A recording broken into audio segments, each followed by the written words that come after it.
Huwag kayong magsihatol upang huwag kayong hatulan, sapagkat sa hatol na inyong ihahatol ay hatulan kayo, at sa panukat na inyong susukat ay susukatin kayo.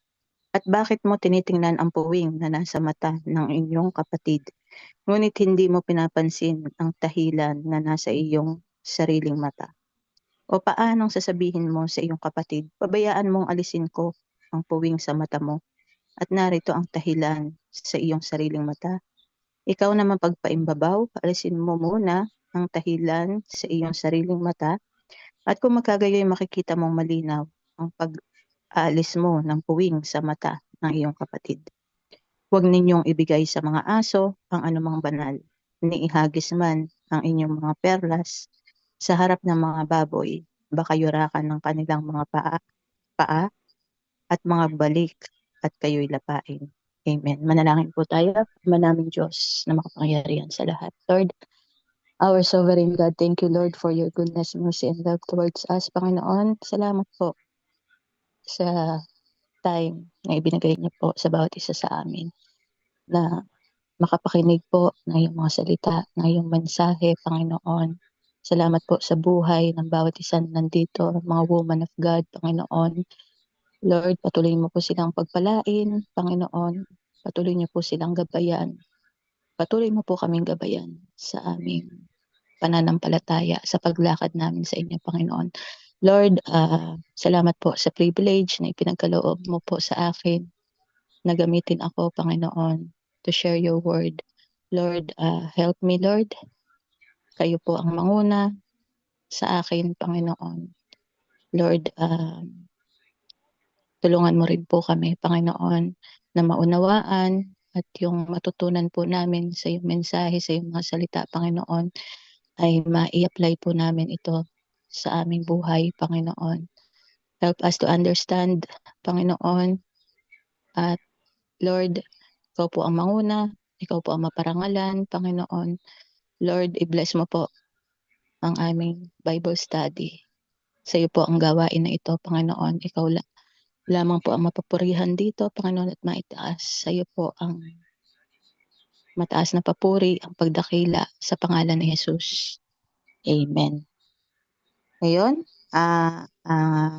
ito pong Matthew 7, no, is last part po ng, kumbaga, Sermon of the Mount ng ating Panginoong Jesus, yun sa Beatitudes. At dito nga po sa verses 1 to 6, itinuturo ng ating Panginoon, no, Panginoong Jesus, na judge not, no? So, ano nga po ba o wag kang humatol, no? Yung paghatol po kasi kung ano yan, isa sa form ng judgment na po is yung pagpuna, lalong-lalo na po tayo sa ating mga ano, no, kapatiran, ating mga kapatid. Yung pong pagpuna, pagsaway natin, lalo na alam natin na may hindi maganda, is a form of judgment na po. At sabi po sa verse 1, huwag kayong magsihatol upang huwag kayong hatulan. No, sabi pa sa 2, sapagkat sa hatol na inyong ihahatol ay hahatulan kayo, at sa panukat na inyong isusukat ay susukatin kayo. So kumbaga ang isa pong example po dito sa paghatol yung nasa John 8 na po, nung ang Panginoong Jesus ay dinala sa kanya ng mga Pariseyo yung nahuli nilang nangangalunya, yung babae, no? So,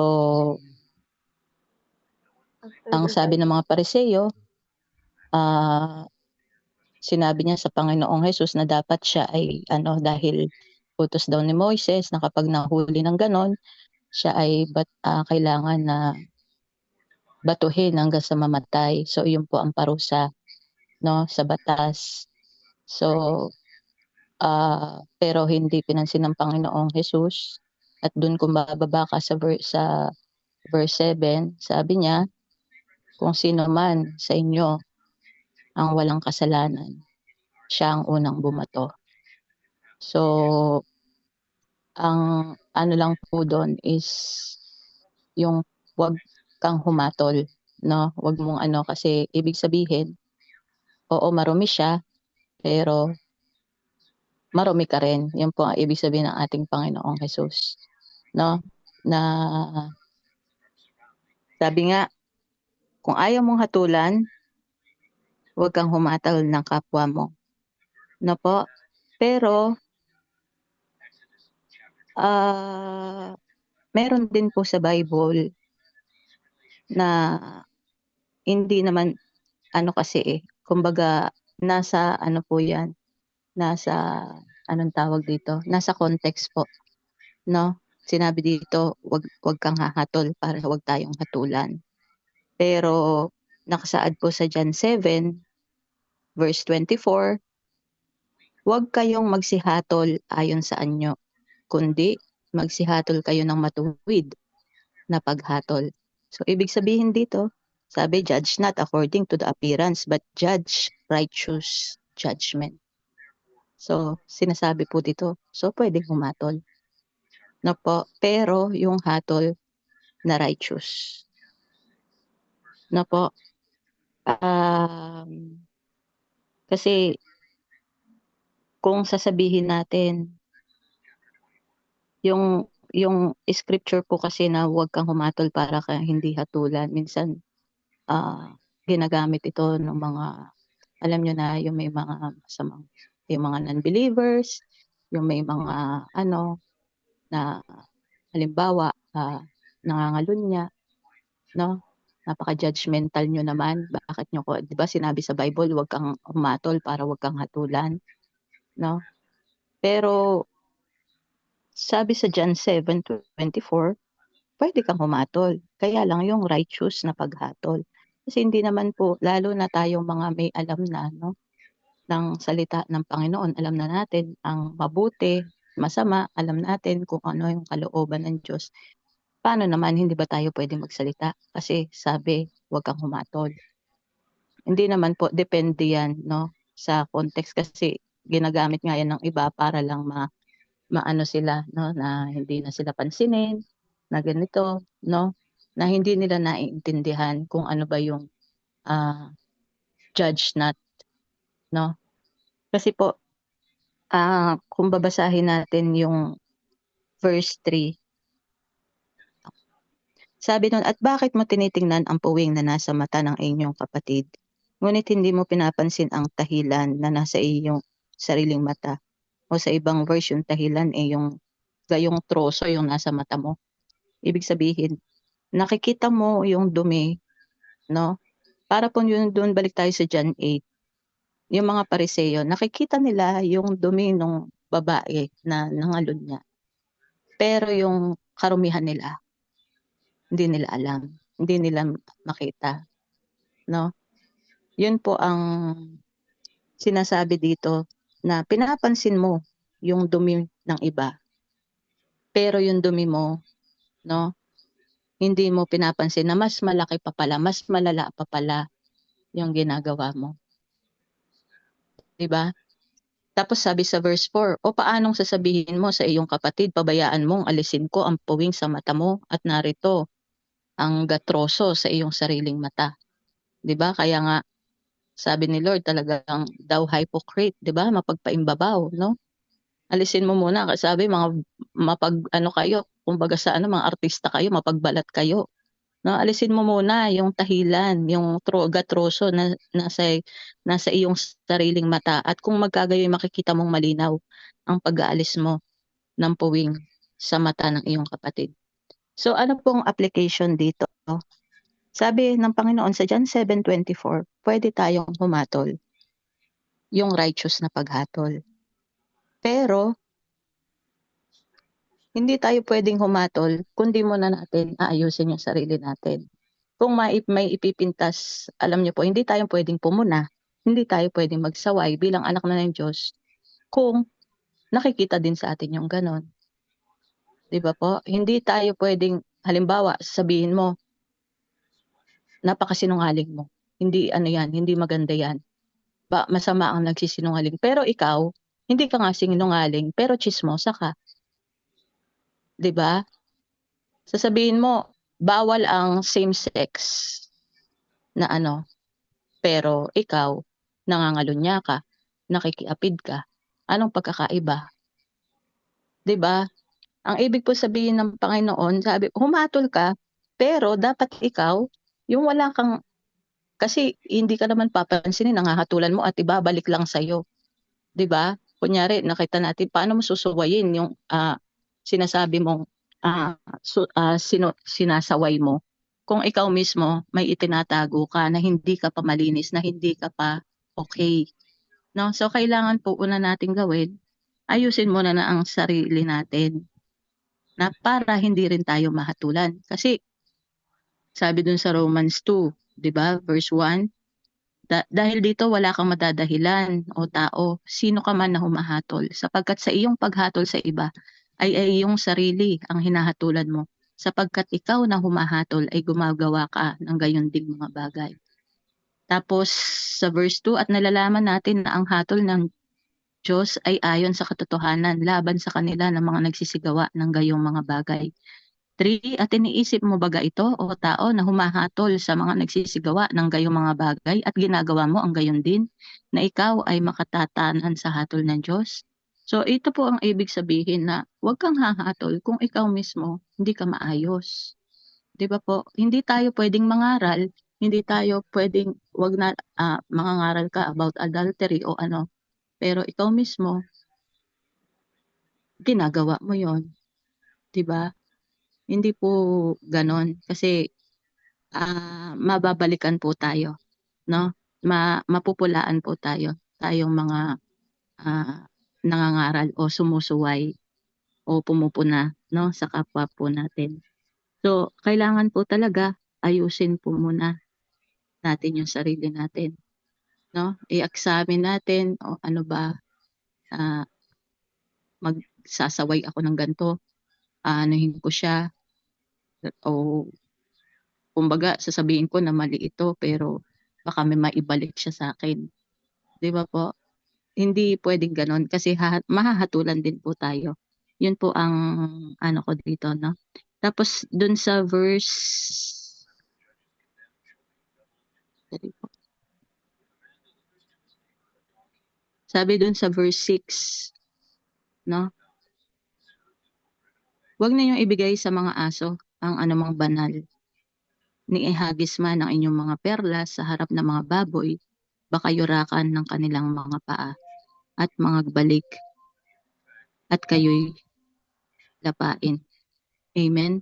So dito naman po, 'no, na sinasabi, 'wag daw nating, ah,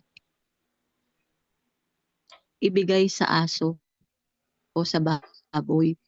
Ano po ba yung, ah, ibig sabihin na dito ng 'wag nating ibigay sa yung perlas? Kasi yung perlas, 'di ba, yan yung, eh, yung kaharian ng Diyos, 'no, yung salita ng Diyos, na po, na sabi, "Huwag niyong ibigay sa aso o sa baboy." Ibig ko sabihin, kung minsan kasi tayo, lalo na po tayong nakakakilala na, ah, utos talaga ng Panginoon mag-share na po, at minsan siyempre hindi naman lahat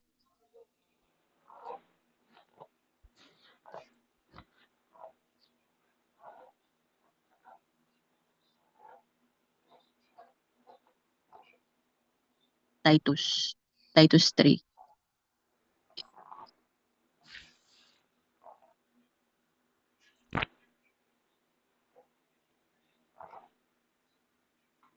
bataya. Pagkatapos ng una at ikalawang pagsaway ay itakwil mo.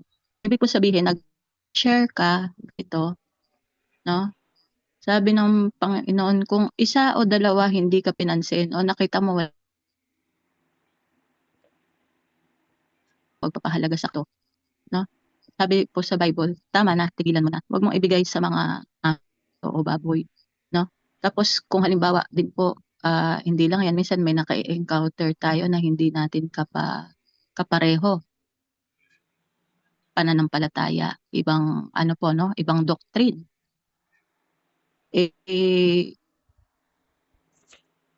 Ano na po natin, iwasan na natin yung ganon.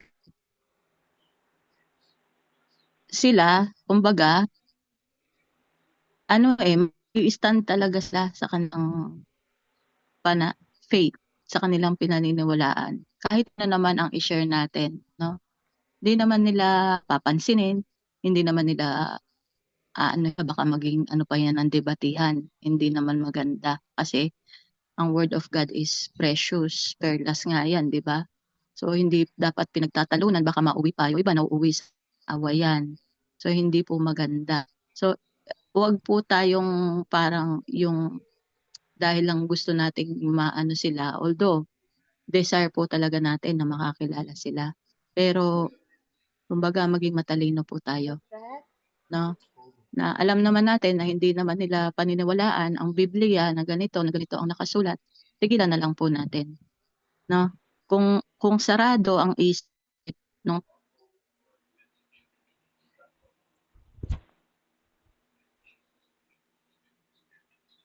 ka naman, ako na ang bahala. No po?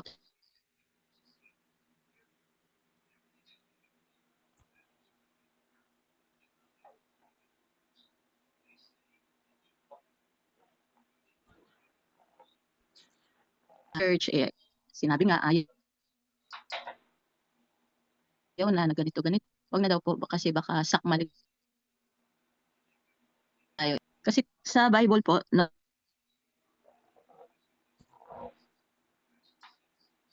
yung isa pong ano yan sa mga bulaang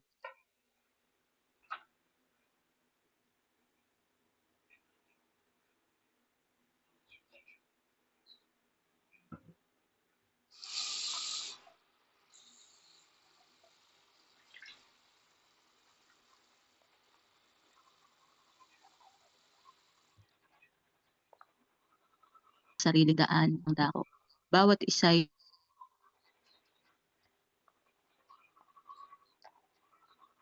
yung aso, wag mong ibigay sa aso. Yun nga po yung sinasabi ko. Kung hindi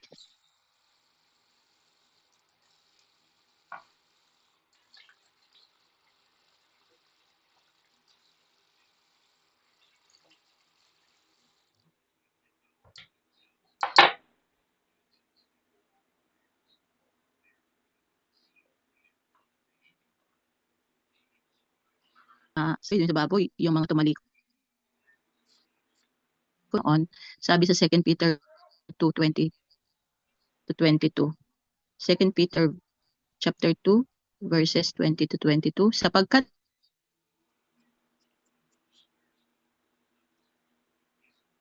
ito po yung mga mananampalataya na kumbaga tumalikod, no? Na naagaw na naman ng sanlibutan sa pamamagitan ng pagkakaling mahalubiluhan at madaig niyaon. Yun nga po, nadaig na naman ng sanlibutan ay lalong sumasama ang huling kalagayan nila kaysa ng una. 21, sapagkat magaling pa sa kanila hindi nakakilala ng daan ng katwiran. Kaysa pagkatapos makakilala, ito ay tumalikod sa banal na utos na ibinigay sa kanila. So, sabi mas matindi po pala, no? Nanampalataya ka na, nakakilala ka na, tapos tumalikod ka. Kumbaga, mas masama ang kalalagyan ng taong yon, no? Sabi sa 22, nangyari sa kanila ang ayon sa kawikaang tunay. Nagbabalik na muli ang aso sa kanyang sariling suka at sa pagkalubalob sa pusali ang babaeng baboy na nahugasan. So, ibig sabihin, no, nilalarawan po dito kung gaano talaga kaano ang aso at ang, kumbaga, hindi maganda, no? Aso at baboy kung iano po sa Bible na kumbaga talagang napakarumi, masama, no? Ganun po dinedescribe sa Bible ang aso. Kaya sabi, wag niyo nang wag niyo nang ibigay sa baboy. o sa aso, ihagis man sa yung perlas, no? Huwag nyo nang ibigay kasi baka nga yurakan lang ng kanilang mga paa. So, kung ano po, no, sa topic natin today, sinabi naman po talaga ang utos ng Panginoon, no, na dapat nating sundin is share the gospel, share the word of God. Pero yun nga po, no, maging matalino po tayo. Kasi sabi nga sa Matthew 10:16, no, narito sinusugo ko kayong gaya ng mga tupa sa gitna ng mga lobo. No po, mangagpakatalino nga kayo gaya ng mga ahas at mangagpakatimtimang gaya ng mga kalapati. Sabi po sa atin, be wise as a serpent, na po, harmless as dove. Ibig sabihin, maging matalino po tayo, no, sa ating mga sinesharean na ganito. Maganda po kung yung sarado ang ano, yung sarado ang isip, hindi naman natin sinabing gano'n na talaga sila. Meron din naman pong ah, pwedeng buksan, no, mabuksan ng isip. Ipanalangin po natin, no, pero maging wise po tayo at maging harmless. Ibig sabihin, harmless as doves. Yun nga po, hindi po tayo yung Christian na nakikipag-away, no po, lalo na pag pinag-usapan ang Word of God. Kung sila man maraming sinasabi, sige lang, no? Huwag po tayo yung patulan pa natin sila. Tandaan po natin, hindi naman talaga tayo mananalo eh. Pag kunyari, yung ibang religion, no, ano natin, wag na po tayong makipag-debate. No? Mag-stand na lang po tayo sa ating faith na ganito, pero yung makipag, yung taltalan ba, yung makipag, ka pa, hindi na po maganda yun, no? Kasi, tandaan po natin, tinitingnan din dito yung, kumbaga, testimony natin, no, bilang Christian, na tayo po malumanay lang na ganito, no, hindi pwede na tayo yung nakikipagtalo, no, yung humbleness po pinapakita. So bilang ano po, no, conclusion, sabi nga kung ano yung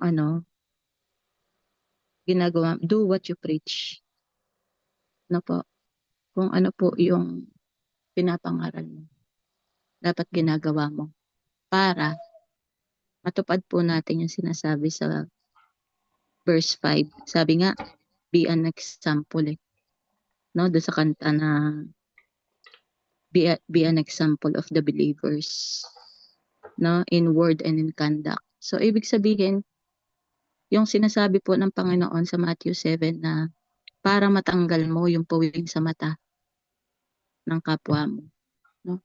So ibig sabihin, do what you preach. Kung ano yung mo, nakikita dapat sa iyo. Kung sumusuway ka, kung inaano mo sila, dapat walang maibabalik sa iyo, 'di ba? Para at hindi po natin sinasabi 'yon, dapat po yung may pag-ibig, no, sa pagsaway. Hindi kasi natin baka ang ano mo lang para mapahiya sila o kaya para lang kaya mo sila sinusuway dahil gusto mo lang magalit, nangiinis ka. Hindi po gano'n. Yung ibig sabihin yung pagsaway, yung righteous na pagsaway, yung may pag-ibig na alam mo kaya sinusuway mo siya kasi gusto mo na maayos ang buhay niya. Na gusto mo lumakad siya sa kalooban ng Diyos. Na kung paano ka lumalakad. Lalong-lalo na po sa kapatiran natin, no, na maganyan na may inaano po tayo, dinidisciple o yun nga po, nagtuturo tayo. Kailangan yung pagsaway natin is righteous. Na po, yung may pag-ibig, hindi para lang ipahiya sila o para na ipamukha. Kasi pag pinamumukha natin na parang nagiging self-righteous tayo na parang ah, ang dating ikaw makasalanan ka, ako hindi. Hindi po gano'n. Na po, sabi ng Panginoon, pwede, sabi nga ni Pablo dun sa sa Corinthians. Dali po. Sa 1 Corinthians. Dali. 1 Corinthians 6, verse 2 or 3. Ito po yung sinasabi niyang pwedeng humatol, no? Sabi niya, hindi ba ganin niyo nalalaman na ang mga banal, tayo po to, no? Sabi niya, yung mga saints shall judge the world, no? Magsisihatol sa sanlibutan. At kung ang sanlibutan ay hatulan ninyo, hindi kaya baga dapat magsihatol kayo sa mga bagay na pinakamaliit, no? Hindi ba ganin niyo nalalaman na ating hahatulan? Sabi pa dito ang mga anghel, no? Gaano pa kaya ang mga bagay na nauukol sa buhay na ito? Tapos pagdating sa 5, sinasabi ko ito upang mga hiya kayo. Di yata't wala baga sa inyo na isa mang marunong na makapagpayo sa kanyang mga kapatid? So, sinasabi po na hindi masama ang humatol, no? Kaya lang, ayusin muna natin, tayong mga humahatol, ayusin muna ang buhay natin. Na kasi, sinasabi na baka dun bumalik tayo sa verse 1 at verse 2 na hindi maayos ang buhay natin, hahatulan din tayo at mananagot tayo sa Panginoon. Na po? So, yun po ang ano ko sa topic natin today. At alam ko po marami pa kayong idadagdag, no, sa ating study today. So, manalangin po tayo. No? Manaming Diyos na makapangyarihan sa lahat, Panginoon. Maraming salamat po sa iyong mga salita, sa mensahe po na ibinigay niyo po sa amin sa araw na ito. Lord, tulungan mo po kami. Malakaran namin ang iyong mga salita, Panginoon.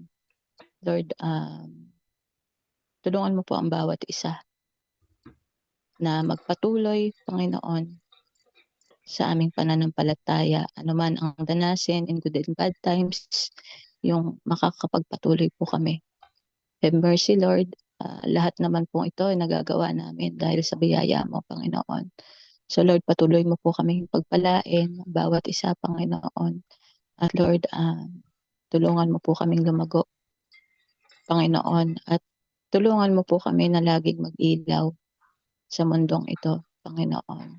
Tulungan mo po kami na yung testimony namin ay yung makita sa buhay po namin na nasa amin kayo, aming Panginoong Kristo.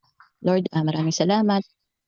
Pagpalain mo po ang lahat, Panginoon. In Jesus' name, Amen. Amen.